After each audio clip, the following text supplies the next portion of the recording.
تنسيقية الجالية السورية في المملكة المغربية، مباراة دار البيضاء 26/2/2012، حاشدة تتعدى 100,000.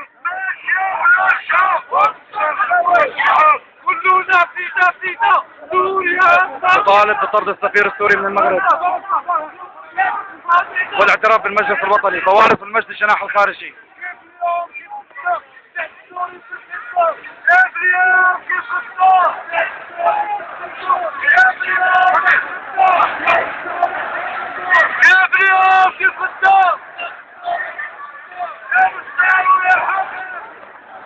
زلزال المغرب. هاني كم واحد يطعم هاني؟ يا هاني انا واحد يطعم.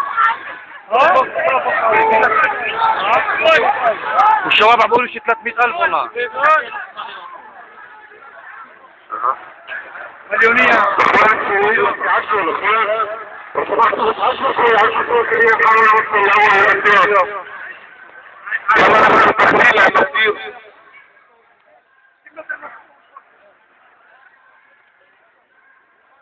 وصل التعداد فوق 300,000 شخص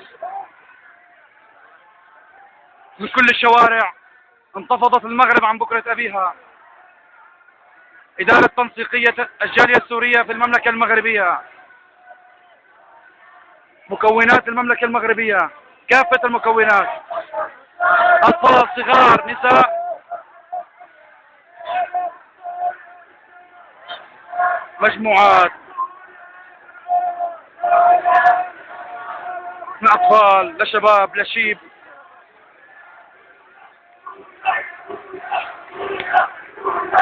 تفرقت من الشوارع والأسواق. من ساعة فقط كانت 100,000 والآن وصل التعداد إلى 300,000 وما فوق، والشعب المغربي بالتدافق.